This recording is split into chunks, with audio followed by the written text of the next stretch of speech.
Howdy out there, folks. Today I'm going to be looking at this wonderful 4K release of Interstellar, film by Christopher Nolan. Came out in 2014, starring Matthew McConaughey, Anne Hathaway, Jessica Chastain, Michael Caine, and I believe an unbilled Matt Damon. And this flick is just terrific. It has all of the usual Christopher Nolan staples, including a fantastic Hans Zimmer score. I actually think this is one of Hans's best scores. And the cinematographer is the same gentleman who did Ad Astra, a movie I reviewed yesterday, Hoyte van Hoytema. Finally got his name pronounced correctly. And this guy is just, he's sharp. He knows how to lens a movie. And there's some moments in this film that are truly just unbelievably emotionally uplifting and powerful.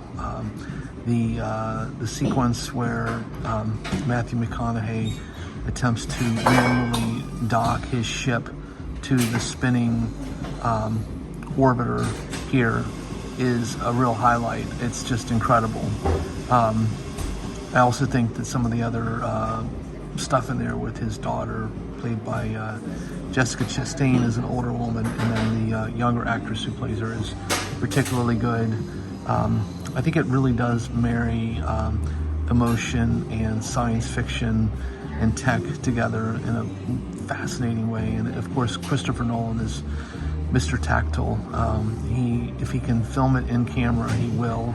Obviously, there's a lot of CGI in here, but at the same time, he managed to make as much of the film tactile as possible, and it's just terrific. The supplemental materials go into that, and it's just infinitely fascinating. I really find his approach to filmmaking to be quite refreshing. I think that CGI absolutely has a place, and it can make things heretofore never, realized, and I think it's a wonderful tool to have in your toolbox, but so often filmmakers just basically rely on CGI for damn near everything, and I think that Nolan is refreshingly not that way. So I personally think this is probably one of his best films. The only knock I would put on it is I do think the end is a little nonsensical. I don't have a problem with the Tesseract. That's actually pretty cool, but certainly Matthew McConaughey being able to survive going through a wormhole and somehow just being spat out the other side and miraculously saved.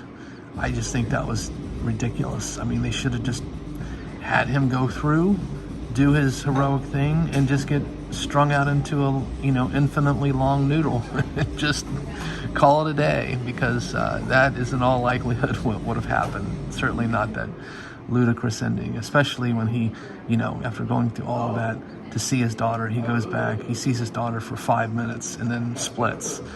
I don't know. I thought that was goofy and a rather unfortunate way to end the movie, but everything up to that was just stellar work, pun intended. I mean, it was just one of my favorite science fiction films that I've seen in recent memory. And of course, the 4K looks terrific. And I just like to say one more thing about the score. Hans Zimmer, I know that people give him grief because a lot of times his scores are a little overwhelming, but I think this score in particular is just one of his best. And just the marriage of sound and music and visuals is truly just, I think that is the reason to watch this film. I think it's just a wonderful juxtaposition of those three facets of filmmaking. And I do think the story is interesting. Like I said, everything up until the very end works for me. So on that note, please take care out there, everyone. And until that next time, whenever it shall be safe, be kind, and keep watching movies.